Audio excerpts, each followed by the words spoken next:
This interview was recorded on June 25th, 2020.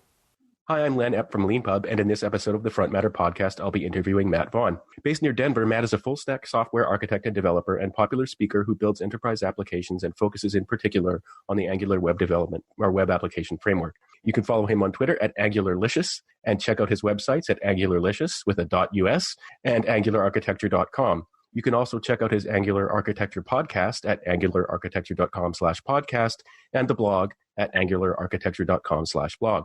Matt is the author of the LeanPub books, Angular Architecture Patterns, Apply Enterprise Principles and Patterns to Build Amazing Applications, and the guide, Effective Angular Code Reuse Strategies and Techniques. In this interview, we're going to talk about Matt's background and career, professional interests, his books, and at the end, we'll talk a little bit about his experience using LeanPub to self-publish. So thank you, Matt, for being on the Front Matter podcast. Certainly, my pleasure. Glad to be here. I always like to start these interviews by asking people for their origin story. So I was wondering if you could talk a little bit about where you grew up and how you found your way to a career in tech. Oh, good question. Well, I live in Denver or near Denver, Colorado. I've born and raised here in Colorado, lived here all my life. Brief stint, I did attend the University of Miami and studied jazz performance, and also studied jazz performance at the University of Denver here locally. So music really was my first love, I think, for just things in general, as well as sports. Big sports fan. I see you're probably a hockey fan too. Oh, yeah. So growing up in Denver, the Denver Broncos, my favorite team. I play saxophone and have played all throughout school and into college, and even did a little bit of gigging after school, and played in several bands and clubs for a bit, and got married, started having a family, and started thinking about what do I need to do to make things work. And technology just kind of fell into its place, and started developing web applications back in 1998. So it's been a long time. So, but the technology has changed a lot over the years, but that's kind of how I fell into it, just out of need. And it was first a hobby and became something that I thought I was good at, and took a dive and decided to do it full time. You write in your bio about your author bio about being self-taught. How did you go about teaching yourself? It's really interesting. There's sort of like the time capsules in this interview of like the period in history when someone started learning stuff really like had, of course, implications for what they did, you know? Well, back then there was no Stack Overflow. There was no YouTube. If you really wanted to learn technology, you'd have to buy books and read them.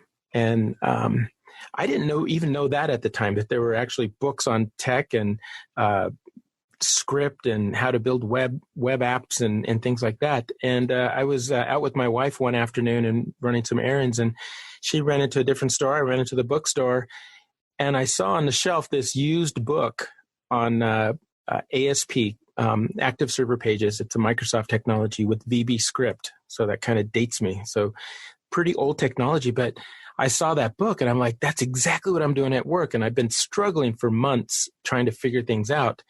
And I opened the pages of the book, started flipping through it, and all the answers are there. I bought the book. It was the best $19 I think I ever spent. And from that point forward, it was just buying and reading books. And I got an opportunity to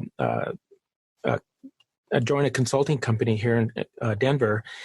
And what I did is I actually printed all of the code for every application that we had in our environment. There were probably like 50 applications. So I picked the biggest ones and I printed all the code. And to and from work, I commuted on the bus. I would just review the code and just look at the code and study it and learn why they were doing it, what they were doing it, and trying to figure out how it worked. And for me, it was first just reading and studying, reading and studying continuously for, it seemed like, years. But then when I got into more consulting, the mentors really helped me and guided me and kind of pointed me in different directions. Like, for example, design patterns. I heard architects talking about them. I had no idea or clue what they were. I just took a few notes. I need to figure out what this is. So I went and found a book on it, started reading it, and started figuring out how to apply these things in the applications I was building. And then another consulting company, these two architects, they probably thought I was their little Padawan, and I certainly was. I'm like, these guys, they taught me so much amazing things about technology and architecture and just how to think through problems, how to organize your code, how to structure it. And they always challenged me to do different things. I would come up with ideas and they'd say, yeah, figure it out. Show us what you have. And I'd go home and spend nights and weekends and nights and just figuring things out and building things. And I've built over the years 2 or 3 code generators. I've built frameworks for processing business logic, different business rule engines for .NET, C# frameworks. I've built a TypeScript rule engine that you can use with Angular applications, things like that. So for me, it's self-taught means just a continuous learning process. And I think really it's just having the right people point you in the right direction, say, these are good things to learn, and here are some resources here and there, or just figuring out where those resources are. And for me, it wasn't an idea or a possibility for me to go back to school and get a CS degree. I already went to college. I have a family. I have a job. I have a lot of things on my plate. So continuous learning, even now today, I've been doing this for quite a while. I'm still hitting the books, but really I'm like today I spent at least 2 hours, hour and a half just studying how modules work in depth in Angular from this website. And just when I understand those things, I take copious notes. I have notebooks going back over 20 years. In fact, cleaning out my office here, I have every notebook that I've ever used at work here on my shelf behind me. And that helps me to learn things because if I can teach them or write them down and see the picture and how they relate to other things, then for me, that helps me to learn things much easier.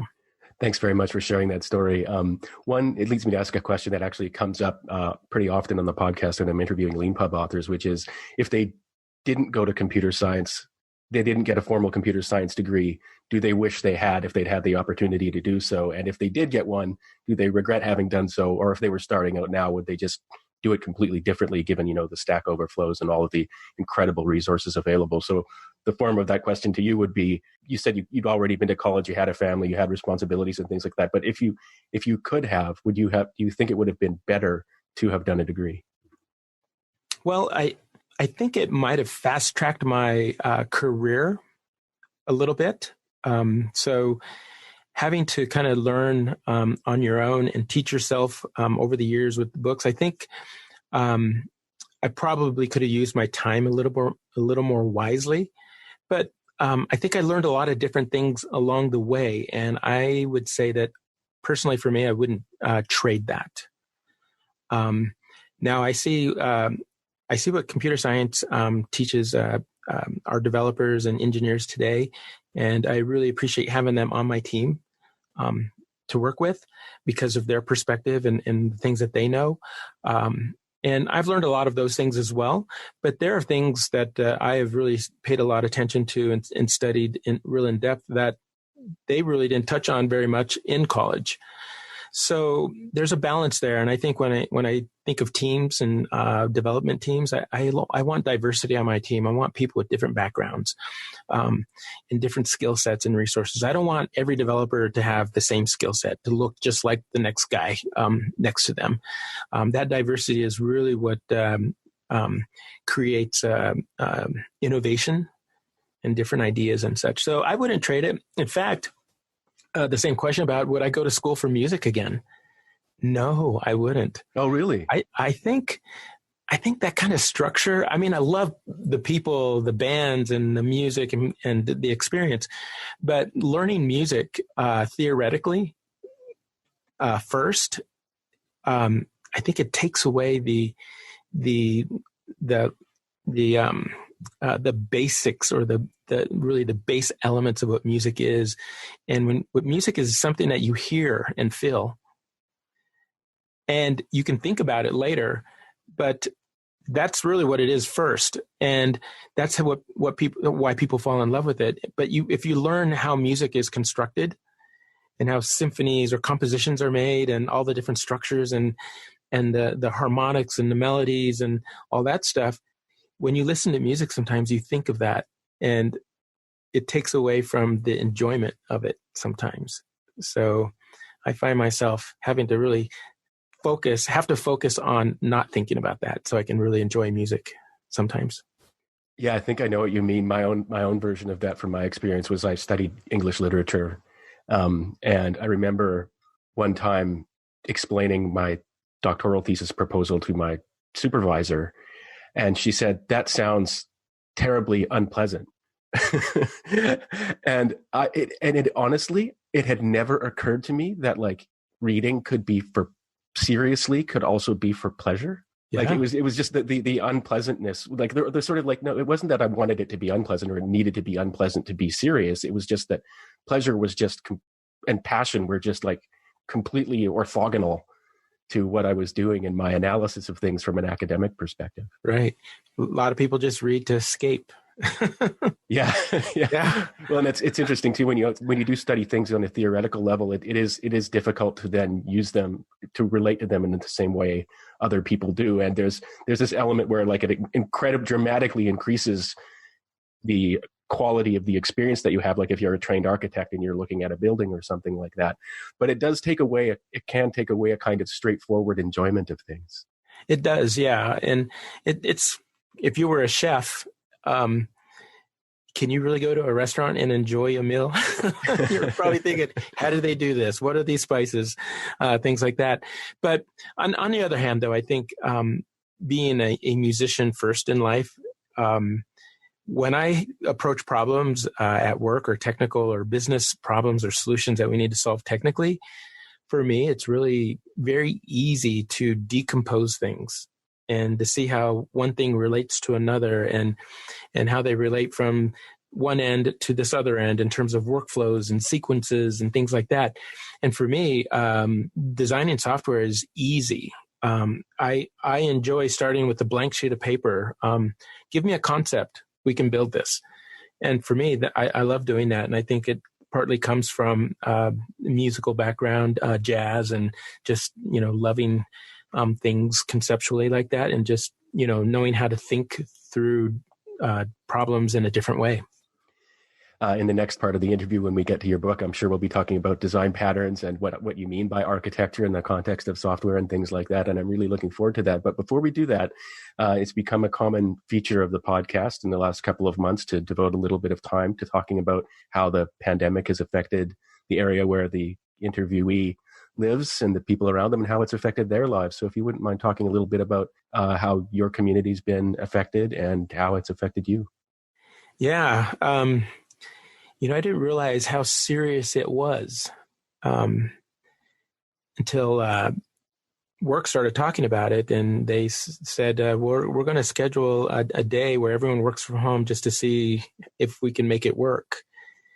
And actually, we started a day early. Someone thought they had coronavirus, and they worked literally 10 feet from me. And so everyone was basically told we're going to start working from home. And the person was tested. I didn't know if I was exposed or not. I have family here, young children, my wife. She's very concerned about those things. And I literally had to self-quarantine in the basement. Oh my! Until we got the results from this individual at work. And so I started this off in, it was around the first week of March. And I was self-quarantined in my basement, in this room here, without my backdrops and cool lighting and microphone. And, I had things switched around a little bit. And so I worked down here. I slept in the basement. I ate my meals down here. And so it was kind of a rough start for a few days. So it really kind of got me to appreciate how serious things are. And then, the news and everything kind of really kind of made it more of a reality and such. And even newscasts, they would have drones flying over literally the parts of Denver where I work, the same street even, and no cars and nobody on the street, no people walking around. And this is a very popular area in Denver called Rhino. It's popular for startup companies. It's popular for microbreweries, restaurants. So there's people there early in the morning till late at night continuously. And it was just odd to see it just completely shut down with nobody there. So when I saw that, that kind of hit home. I mean, Denver's been my town forever, and I've never seen it like that. But I think from a professional level, it's helped me to connect more, I guess, with my team. 90% of the work we did on the last project was while we were quarantined. And we released a product in less than 4 months. And I would have to say it was either defect free or they couldn't find one the day it was released. So it was a very high quality effort by the entire team. And I think the tooling that we have and the collaboration that we did, just remotely together working, was really cool. And it shows that it can be done. And it can even be better sometimes than working in an office. Even everyone's there, but everyone has their headphones on and no one's talking to each other. So it seems like people are communicating more, that you're kind of stuck at home. It seems like people are more caring. I walk my dog in the neighborhood on a daily basis, and my I have two huskies, and it's different to see people. Hey, how you doing? They're waving at you and talking to you, and it's like, 6 months ago you'd walk and you'd see nobody out there, nobody be waving to you, and I think it's just makes everybody a little more awake to life and what it means. Yeah. One striking memory I have is of when things sort of got serious here in Victoria and British Columbia, when people started, really changing the way they behaved. I saw more people walking around. That's still true, but couples holding hands. I had just basically, this just wasn't something people did here, but I've worked from home forever. And so I work like looking out over my balcony and I see this street all day. And couples walking around holding hands became a thing. Yep. Yeah. Families pushing their children in the carriers and walking their dogs. I've never seen so many people walking their dogs since this last spring. And I think it's awesome. So yeah, me too. So do you think, do you miss the office? I don't. I miss some parts of the office. I like going in first thing in the morning, getting a cup of coffee, and maybe chatting with the cube mate next to you, and just seeing what's going on and such. I miss a little bit of that. I miss kind of not knowing what day it is of the week. For some reason, when you get out and about and you're traveling to and from work, you kind of know what day it is. I seem to kind of be in a rut, and not in a rut, but it's a different routine, and it's atypical. So I think throws me off track a little bit. I love food and restaurants and such, so I love going out to lunch, and I have all my little favorite eateries in Denver and such, and I miss that probably the most. And do you get a sense that those things are going to be coming back soon in Denver? Oh, well, a lot of the bigger restaurants and the ones that, are chains or whatnot, they're doing fine. And even some of the microbreweries are coming back and such.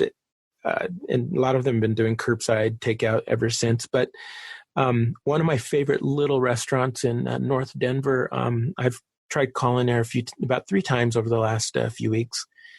And I checked online too, and it says they're closed permanently. And I was like, oh, that's my favorite restaurant. And when this thing took off, I'm thinking, if there's one restaurant in this whole city that I don't want to see go away, it's that one. And it's gone. I'm sorry. I don't know. I don't know if they'll come back. But yeah, I mean, I'm the kind of person, I've been going to that restaurant for about 25 years. And I order the same thing every time. So I have my little restaurant spots that I go to, and I just order the same thing. And I have restaurants literally that I've had the same meal, the same thing I've ordered for 25, 30 years. So yeah, kind of set my ways there. Yeah. No, I'm a lot like that as well, and I have a single thing that I like to get at restaurants once I've settled upon it, and that's the anticipation of that thing is a big part of the enjoyment of going. Well, I really hope that things get back to being as safe as they can be as soon as possible for you, and so you can start going back to these places. Getting back to the main sort of course of the interview. So just before we talk about your book, Angular Architecture Patterns, I wanted to ask you about code generators. You mentioned you'd built a couple of them earlier on. And if you could just talk a little bit about what a code generator is and what it's used for. Yeah, certainly. Well, you want to use a code generator to basically scale your efficiency or velocity of a team. So a lot of times in software development, especially enterprise development, there's a lot of code that is very cookie cutter, very recipe driven. It's the same over and over again. And maybe the inputs change and there's very little in terms of variance, but there's a lot of that code. So you can create templates and you can have inputs if they're well defined. And basically, these templates can generate certain parts of your code. And when you do that, you can literally shave man days or man weeks and sometimes man months of time off of a project. So back in 2005, code generation was a pretty hot topic. There was a lot going on in that space, and there still is. But I think it's changed and morphed into like scaffolding. So you use inputs and things to generate or scaffold code, and then you customize it. And so it gives you a little more flexibility, but it still gives you like 80, 90% of that code generation aspect. But at the time I was working for a consulting company, and so we were working on code generation engines and such, so that we could bid these projects and give them a fixed price. And because we can do it much faster and much more quickly, our margin of revenue was higher because of that. And so we were using it that way. And for me, there's some aspects of that in terms of how it relates to architecture is that, one, you have to have an architecture that is very reliable and consistent in how it's done and how it's made and the certain like layers of the application and specific parts. And if you see these patterns that these are the same thing over and over, then that's a candidate for code generation or scaffolding. And so, yes, I've built generators that can build entire service like microservice stacks from the web API all the way down to the database. And the inputs are a lot of times the database schemas. We create entity models from that, and then those entity models have attributes on all the properties and such, and all that information is just like metadata that provides the input. You match that with the template, and then you output code that can be compiled for an application. So yeah, it saves a huge amount of time, but they're very tedious to work through. Sometimes you could spend 2 or 3 weeks on or more month, maybe a month or more, trying to get everything just right. And you generate over and over, and you're like, oh, that's wrong. Then you fix the template, then you redo it, and it's kind of a churning process until you get it right. But once you have your engine and your templates good, then you're ready to go and very effective. You talk, let's move on now to talking about your book, Angular Architecture Patterns. And you've talked about architecture a couple of times already. And I was wondering, you talk in the book, you have a little section at the beginning where you talk about the meaning of the term architecture in the context of software and why it's an important concept. And I was wondering if you could talk a little bit about that. Yeah. When people hear the word architecture, they may think a lot of different things. And when it relates to software, I think it really kind of means the same the same type of things or concerns that people who have been using architecture for centuries of time. So I can relate it back to building pyramids. They had tools, they had materials, they probably had a plan, they had a design. They must have had a model of the pyramid as a smaller shape or size and said, yeah, we want to build something like this, but it needs to be huge, right? So they have the goals and the objectives that are well defined. And they have to choose their materials, and choosing materials to last, they got to figure out, well, how are we going to work with these things? They probably had to build tools to work with those materials. So when I look at modern architecture and software, it's really the same thing. We need to consider all facets of the application or the objective, not just what you're building, but what tools are you going to use? What are the materials are you going to use? What is the design or the plan? Now, for me, I think of it as this triangle, and if you are missing one of those elements, if you don't have a design or plan, how do you know what tools and materials are going to work? If you have a design and plan and you don't consider tools and you just start working with materials, how are you going to make that work? So in talking about those three things, you need that objective goal setting. You need the design and analysis phase in software that is like missing. And a lot of companies just fail to do this or go through it too quickly to identify the information of what an application is. It's the W's, it's who, it's why they're going to use it, who's using it, when are they going to use it, where are they going to use it, what are they going to be doing. If you define all those things, you really truly understand what you're going to do. But most software and technical people jump to the H part, how. They jump to how first because that's really the fun part, writing code. But for me, if you do those other things first, then it makes writing the code much more enjoyable and easier because things just work out much better because you have those things in place. And so to me, that's what truly architecture is. It's part all of those things. It's the experience of the individuals that understand the business and the objectives. It's the experience of individuals who know the tools and how to use them, and also how to execute that play or that recipe or that pattern or those architectures, to execute and maintain that discipline to not deviate. So can you imagine if people deviated while building pyramids? They wouldn't be around today. If they switched materials halfway through or stopped using the plan or the pattern. So that's kind of how I approach software development, is from those aspects. It's really interesting. Yeah, there's another important who in the design of software, which is the coders. So it's not just that it might not just be you that's working on this code all the time. It's probably going to be a team of people. It's going to be passed on to other people in the future. And so right. that who has to be kept in mind as well when you're doing design, right? Exactly. So that's part of that execution phase, is to make sure that what you're writing is consistent, it's maintainable, it's readable, it's of high quality, which means that there's tests to verify and validate that the things that you said work according to the plan actually work. You quantify that. And you're writing the code as if you're writing it for your team member next to you, or for you 6 months from now when you have to come back and revisit or add a new feature or fix something.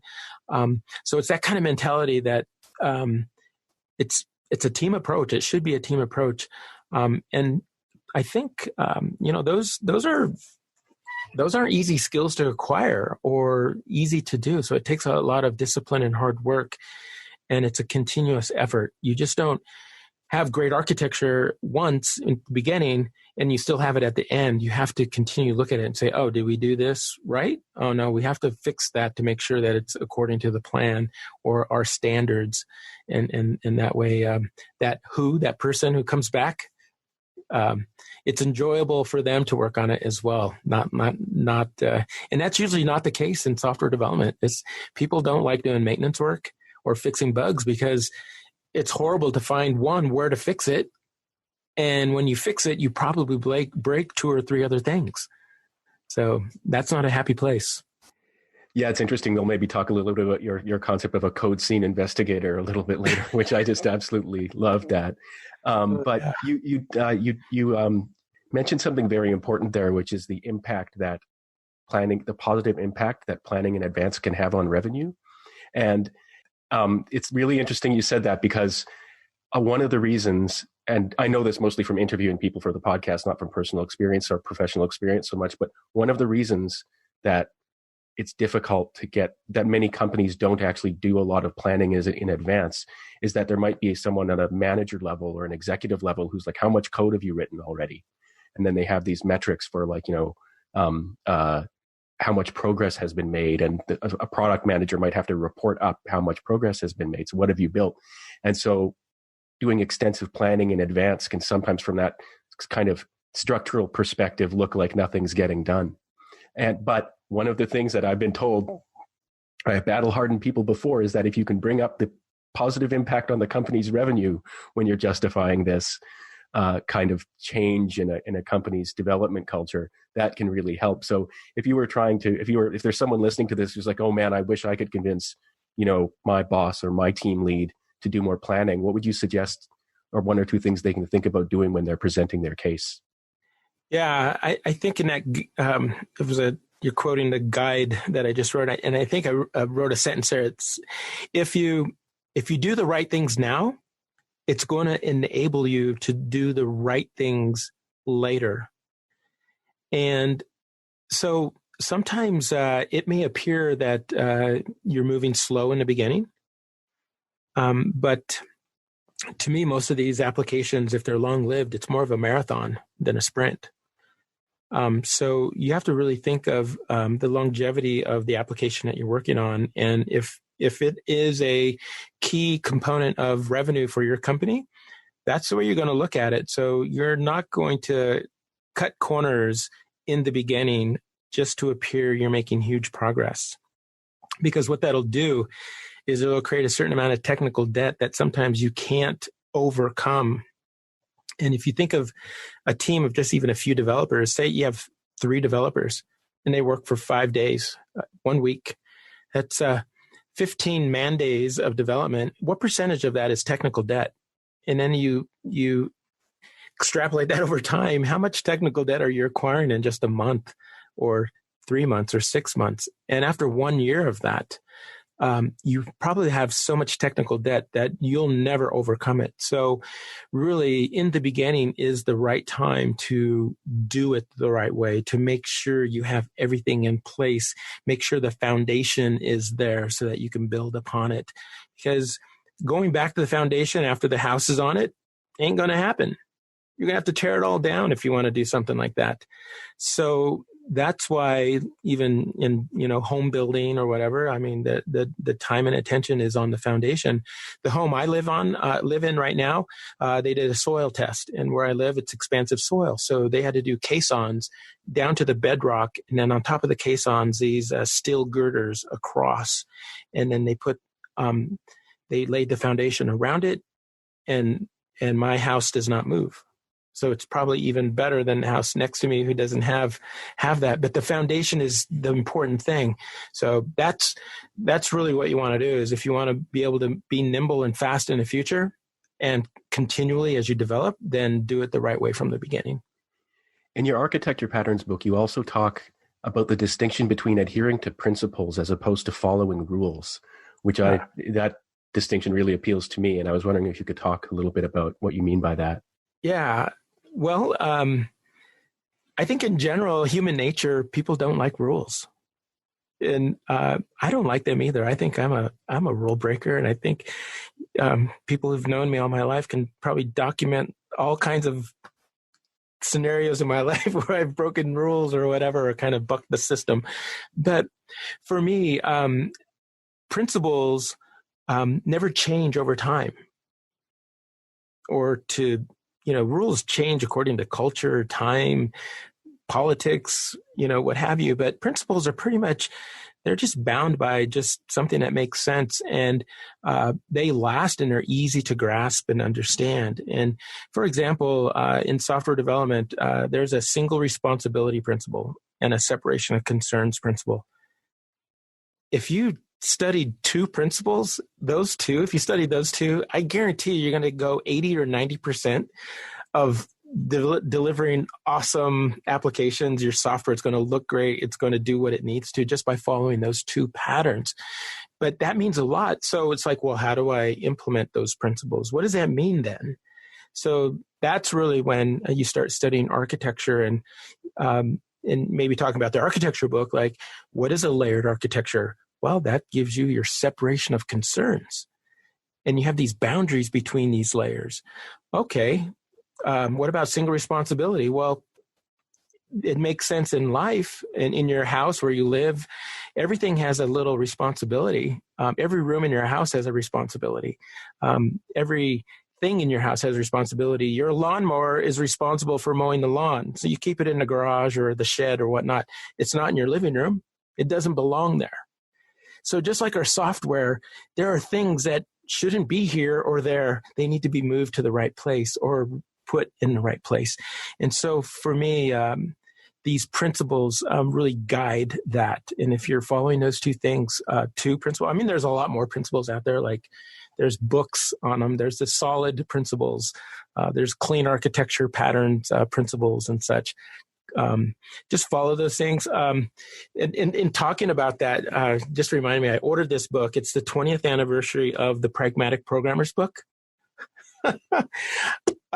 A friend of mine I was working with gave me a copy of this book, and it's probably one of the best gifts I ever got because this book is just end-to-end principles. And they're very easy to learn and follow through. You'll learn them and start applying them immediately. That's how effective they are. And that's the cool thing about principles. They're easy to learn and to start applying. And so once you have the principle in mind, then you start seeing where you can apply them. Yeah, that's just a really fascinating way of putting it, that they're a kind of a guide, but they allow you, when you're in a situation, a principle allows you to see what's before you and what the opportunities are. Whereas opposed to if all you've been kind of doing is following rules in any area, when you end up in an unfamiliar situation, all you have to do is available to you is to ask what's the rule for this new situation. You don't have any kind of generative capability. Yeah, it's kind of like someone who's a cook, and the only way they can cook is by following a recipe. But if they don't understand the principles of cooking, can they ever create something on their own without a recipe? So sometimes people are like that. Yeah, like, well, what do I need to do? Tell me, what's the recipe? What do I need to do here? What's the sequence, the 1, 2, 3 of it? And to me, it depends. It's up to you. It's up to the application, the context. It's so many different factors. So learn your principles, and you'll find that those will guide you a lot further than trying to learn rules. Yeah. I could talk about this topic for a long time, but there's actually a really important application of it to just general civic conduct. You mentioned that people don't like rules. People don't like to follow rules. And so people who relate to sort of conventional things in our life, like you need to signal when you turn as just a rule, then they might feel angry that they have to do it. They might not do it if they don't feel like it or if they just don't think it applies. But if you understand, no, this is a principle. You signal every time you turn because you're not fully aware of everything that's going on in the environment. And there are other people looking at you and you're telling them what you're doing. So now they know what decision to make. So when you see that it's a principle rather than just something imposed on you, then you don't feel like you're being abused or manipulated or punished for being made to follow it. Right. Yep. Yeah. Definitely. And so the last thing I wanted to ask you about this book was when you've talked about patterns. What is a pattern in this context? Yeah, I think patterns have emerged over time, and I think the patterns may have always been there in real life and in nature. Look at our solar system. There's patterns there, right? and how things work in that. There's patterns here on our planet Earth, the water system and different things and how things work and such. And so sometimes patterns have been there probably all the while, and we just discover them or give them a name and such. And I think what's happened in software engineering is that really smart people just do things in a very effective, efficient way. And by doing that, you look at that and you say, oh, that's a great pattern. Let's give that a name. Let's use that. And sometimes you may be doing something very novel and a new pattern emerges based on a different pattern or something. So it's not to say that there are no new patterns because there always are different ways of structuring things or organizing things differently and such. And so patterns are just a way to communicate about something that really exists, even if it's logically in code or in software, or if it is a pattern in building architecture or building anything and such. So it's just a way to communicate about something. So when you talk about a pattern and somebody can recognize that, or they can go somewhere and read something about it, you're on the same page. You're running the same play. Think of that coach who's calling the play on the field.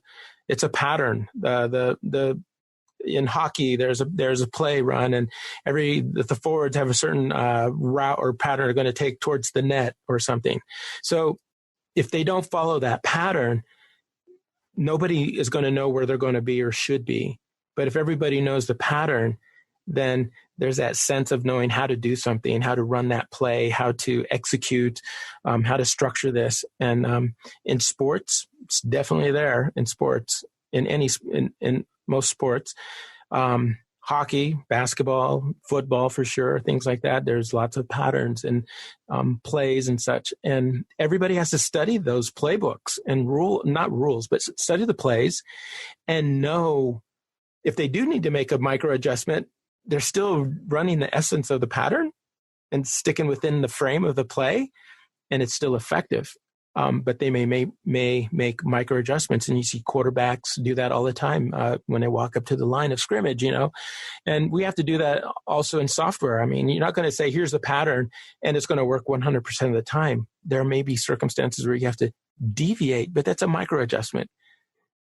Yeah, moving on to talk. This is actually the perfect opportunity to move on to talk about your guide, Effective Angular Code Reuse Strategies and Techniques. In there, you write about playbooks, and not just in the kind of the abstract sense that you were just describing them, but actually, it just so happens that there are, development teams that have literal playbooks that they write, that they call playbooks, and these are guides for what to do. But the funny coincidence is that just last night, I'm rewatching the show Smallville. I don't know if you ever saw that, the show about like Superman as a teenager, basically. And the episode I was watching last night, there's a football game at the beginning for the high school team, and it's raining really heavily. And the quarterback gets sacked because he took too long and didn't even try to pass the ball. And the coach gets really angry at him. And it's at night, by the way, too, so it's dark out. And the coach says, "Why didn't you throw the ball? We were running this play. And you were supposed to throw to so-and-so." And he goes, "Well, because the rain was so heavy, I couldn't see him." And the coach, who's the villain of the episode, grabs him by the face mask and goes, "You don't need to see him. You know where he is. We've run this play 1,000 times."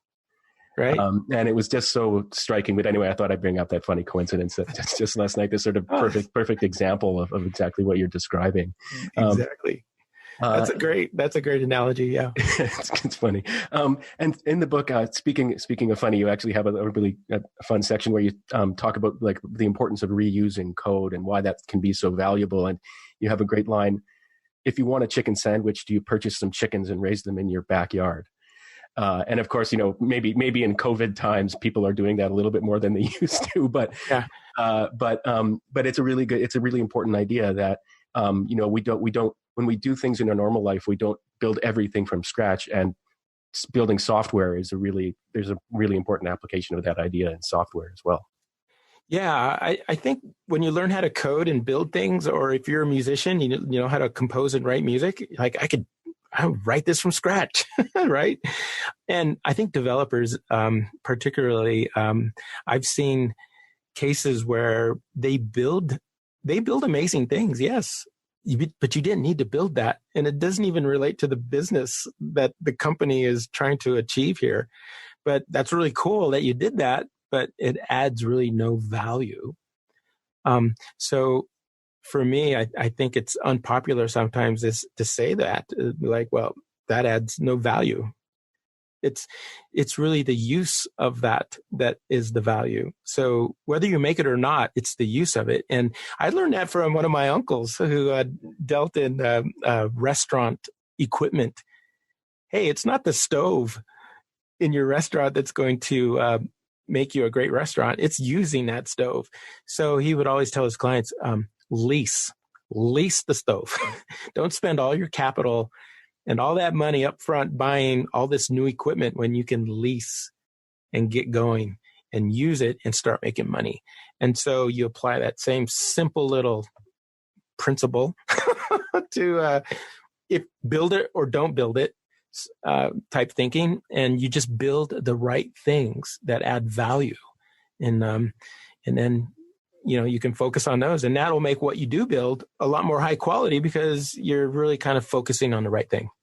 Yeah, there's a really interesting issue there, which is that a lot of people who write code love doing it, and which is a good thing.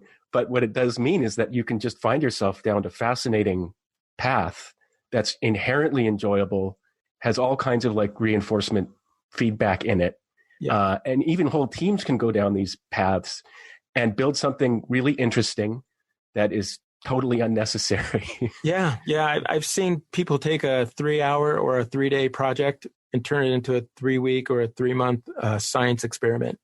And, it's great if the company can afford it and, there's no really no deadline or deliverable. And, we're making so much money. Who matters? Do what you want to do. If that's great, if that's your situation, great. But a lot of companies don't have that kind of capacity to allow that. So, and I learned that early in my career. I had an architect tell me, I was saying, well, we should do this. It's so cool. This would solve that problem. I could do this and we can build it. And it's going to take like 2 or 3 weeks to build it. He's like, Matt, if you want to do something cool, do that on your own time. Nobody's stopping you. And at first when he said that, I was really upset. And I'm like, why would he tell me that? And then later he told me, the reason why he told me that is we need to focus on our client and give them what they need for their business and to solve that solution and give it to them as quickly as possible. So we're not delaying their execution. And it made a lot of sense. And so we did revisit and we built what we talked about, but it was much later when it was the right time and place to do it. So that could happen, but really it's all about, does it add value or not? Yeah, I would say that was a risky move, telling you to do it on your own time. One approach we've taken towards that kind of thing in LeanPub for the sake of retention and attracting very talented programmers is actually like explicitly giving them a science experiment as like part of what they do. Like, there's going to be, all programming involves a fair amount of drudgery and repetition and things like that. And you can be a brilliant person sitting there doing a non-brilliant person's tasks. And sometimes like actually like having a portion of a developer's work time be devoted purposefully to something that's really, as you say, if you have the resources available to do and the independence available to do that, that can actually be a really good thing for attracting good people and keeping good people around. Oh yeah, definitely. And the consulting company I was working for at the time, they actually gave us several days a month to actually do that and to devote time to building out those frameworks and those tools for the company and such, and to investigate or learn how to do it. And so they recognize the value. And I think a lot of companies now are recognizing that. They have like hackathon days or hack days or develop days, or they're letting their developers take time as part of their career development to study and do Pluralsight videos or training or in-depth kind of research and things like that. So I've seen that, and that's really, I love doing that too. So I take advantage of that when I can, and if I can't, I will do it on my own time. So I get it in no matter what. The last question I want to ask you before we move on to the next part of the interview is I mentioned earlier you've got this concept of a CSI or code scene investigator Yeah. in the guide, and that is just like it was just one of those things where it's like everything came together in my mind around what that concept is, because I mean I'm LeanPub's resident non-programmer. I do some programming. I do spend a fair amount of time looking at code, but I know exactly what you mean by that. Like you've got to have forensic capability. You've got to look for clues. It can be kind of intense. Something very bad may have happened, and you've been brought in to try and just at first figure out what happened and maybe even who did it. Yeah. There's a chalk outline there on the street. So, yeah, I think, as a consultant and going into different companies and seeing things under the hood, you'd be surprised what's behind the magic curtain, I guess, in some places. But I think it's probably from a lot of times a lack of technical leadership. It's also a lack of just being disciplined and sticking to a process or such during the execution or development. And it's not like developers don't want to do that. Sometimes they just don't have that. Maybe they've joined the company and it's already been 2 or 3 years in development.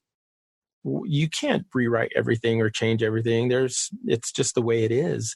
So you have to kind of adjust to that and say, okay, well, here's the crime scene. Let's figure out what happened here. And, how do we fix this, clean it up, figure out what we need to do to make sure it doesn't happen again type scenario, and learn from it and move forward. But for me, a lot of it could be avoided.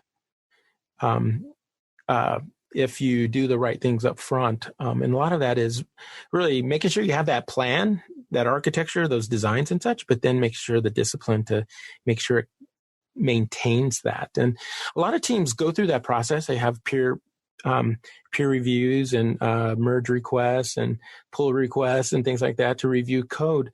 But that's different than actually reviewing code informally or in a different context. Like, okay, let's walk through this whole thing. Let's run through the tests and see how the tests are doing. Let's see this or that.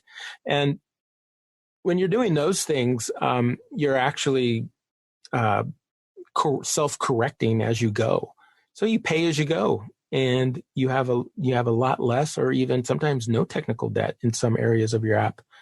So you eliminate those code scene investigation, no yellow tape around this component or no yellow tape around this module. It's like, oh, don't go in there. Every app has that little thing.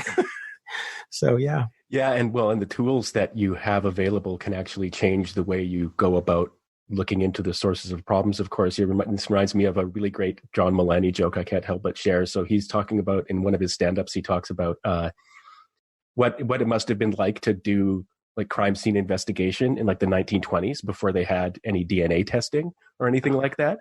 And so he envisions like a detective in Chicago at a murder scene, and a sergeant comes in and goes, Detective, I found a pool of blood in the hallway. And the detective looks at him and goes, gross. Now back to my hunch. Yeah, that's evidence. But yeah, I definitely recommend anybody who's involved in software development to check out this guide. And I mean the book, of course, but also the guide, Effective Angular Code Reuse Strategies and Techniques. Both of the book and the guide are both about Angular, which we didn't even get a chance to talk about. But I actually kind of didn't want to ask you about it because I wanted to talk about all the other things that these books are great for, which is all these principles and strategies and stuff like that. So even if you're not into Angular, this is a great book and a great guide. Moving on to the last part of the interview where we talk about your processes as an author. There are lots of platforms out there for writing books and publishing and selling books. Why did you decide to use LeanPub? Yeah, there were it took me a while to find the right tool. And when I came across LeanPub, it started checking all the boxes. For one, I wanted to write my book using Markdown in my code editor that I use to write code and document and do other things. So it just felt like a natural to do it that way. I also like the aspect of version control and be able to have a GitHub repository that maintained all that source. I could do commits and branches and do all the stuff I would do writing code as I'm writing the book, and kind of the same kind of thought mentality.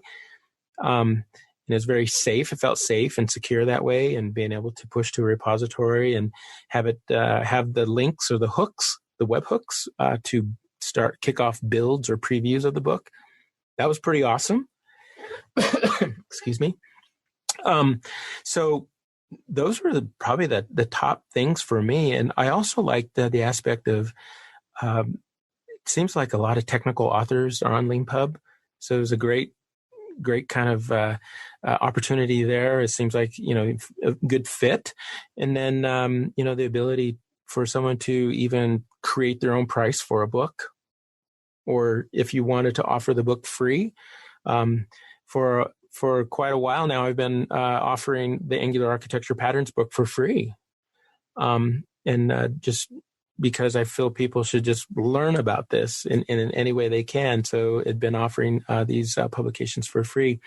But it's interesting, even when you offer it for free, there are still a lot of individuals who want to support the effort, and they'll buy the book. And I'm like, okay, thank you so much. That's just great. And I didn't write the book to become popular or famous, because I don't really think I am popular or famous. Even in the Angular community, there's so many great people out there.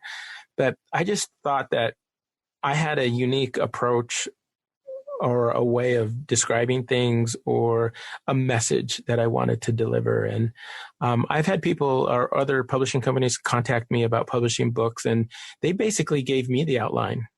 That kind of doesn't really fit on like how I work or how I even want to approach the topic.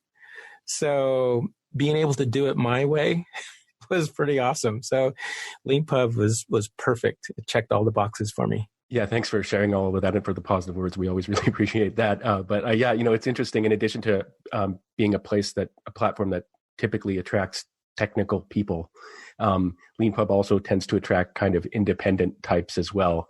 So these are sometimes it's people who've been approached by a publisher in a way like that they didn't really like, or gave them a sense that it wouldn't be a good fit with the process. And other people are people who actually did go through it and hated it, and come out on the end going, I still want to write, but I just wish I had more. I just want to have all the control. Yeah. And they're willing to forego the resources that a publisher can give you, because the trade-off between the independence and the resources that are made available is just, falls on the wrong side of the ledger for them. One thing you mentioned as well is, we've got, so for those listening who don't quite know, LeanPub has a variable pricing model. So if you publish a book on LeanPub, you can set a minimum price and a suggested price, and then people can choose what to pay. And as Matt's experience, it's something we've seen that's just thrilled us over the years, is that often, even if a book has a minimum price of free, people will take the little slider and choose to pay for it, because they want to support the author. And we just love seeing that, and trying to establish that different kind of connection between the author and the reader than you might get through just a normal marketplace, where it's just a straight up economic transaction and you try and get the most for the least. So you're publishing the Angular Architecture Patterns book in progress. I believe it's 90%, marked as 90% done right now, or something like that. And I was wondering if you could just talk a little bit about what your approach to in progress publishing has been like. Did you set yourself deadlines, and did you have like launch announcements for new chapters and things like that? Yeah, I think, there are a lot of different kind of techniques in doing that. I mean, you could go chapter after chapter and use social media or your website or LinkedIn or whatever to kind of promote that and, gain the followers and such. I actually wrote 90% of the content before I actually made it available. I wanted to have it mostly complete. What's not complete, I think there's some diagrams in there that I really need to like polish and make and create. Or create some new handcrafted drawings that I use in my sketchbooks, in my notebooks that I have stacks of, and just put those in there because I think it's interesting. It's like, yeah, this is how I do it on blank sheets of paper. This is how I go through that process of drawing things out. I don't use Visio or any of these diagramming program tools as much anymore. To me, pencil and paper is my go-to now. And so a lot of the diagrams are kind of like that. And I always had this idea, well, I'm going to go back and fix those diagrams and make them all pretty and this and that. But I think they're effective. They do give the context and such. So, but yeah, I think that's a great model to be able to continually even revise and republish new content or fix something. And everyone who wants to be notified of some new edition or whatever, they can come back and download the new version. That's awesome. The last question I always like to ask LeanPub authors when they're guests on the podcast is, if there was one thing we could build for you or one thing we could fix for you, what would you ask us to do? Let's see. Well, for me, I'm kind of graphic design impaired. So I think a book cover generator would be really cool. There's probably apps out there that do that kind of stuff. But for me, that was the hardest thing to kind of get together for the book. The content, the chapters, the details, the code samples, all that was easy for me. But figuring out what a book cover should look like, that was like the hardest thing in the world. Yeah, that's really interesting suggestion. Thank you for making that. There are apps out there that do that, and there are sort of like relatively affordable resources like Fiverr or something like that, right, where you can find designers. But it is something that would be very useful to authors. Like even if it weren't like amazing, just to have, because right now when you publish a LeanPub book, the cover we generate for you is just like some black words on a white background. And having anything better than that, because the thing is that a cover, especially in self-publishing, a good cover gives people, it's not just that it's attractive, it gives people confidence that whoever wrote the book put some care and attention into it. And that can make a big difference when if someone's deciding, I'm going to buy this self-published, half-finished book, having a really good cover can really help get them to the other side of that transaction. Yeah, it's like, oh, the cover was good. I find interesting, I didn't know how this would even turn out, but I thought, I imagine at least half the people are just going to return the book or not like it or whatnot. But that hasn't been the case. So that was, for me, I guess it's kind of, the imposter syndrome in me, I guess, thinking, I'm not a book writer. Well, I'm not a book writer, but I just have something to share. This is just a way to do it and such. So I think, a lot of people should, if they've ever wanted to try it, I think LeanPub makes it really easy in the process. If you're a tech guy and you already have a code editor and GitHub account, you have content already. I bet that you could already just kind of just move right on in, and there you go. You have a book. Yeah, it's really great to hear that. I mean, sometimes we get people, and just like with any product, we get people who are like, this thing makes absolutely no sense. What's wrong with you? And other people are like, oh my God, you built the thing that makes sense to me that I never even knew, could make sense to me. So yeah, I'm glad to hear you're on. It's awesome on the better side of that deal. Yeah, I love the notifications I get from LeanPub when there's a sale or even I've purchased books from other authors, and so when there's an update, I'm like, Manfred Stair has a new update on his enterprise architecture Angular book. I'm gonna go get that. So I try to keep pace with that as well. So I like that kind of interactivity between LeanPub and, if you're an author or you just like to read technical books, you could always stay connected. Yeah, well, thanks very much for sharing that, and thanks very much for being a guest on the podcast and for being a LeanPub author. We really appreciate that. Thank you for having me. My pleasure. Thanks. And as always, thanks to all of you for listening to this episode of the Front Matter Podcast. If you like what you heard, please rate and review it wherever you found it. And if you'd like to be a LeanPub author yourself, please check out our website at leanpub.com. Thanks.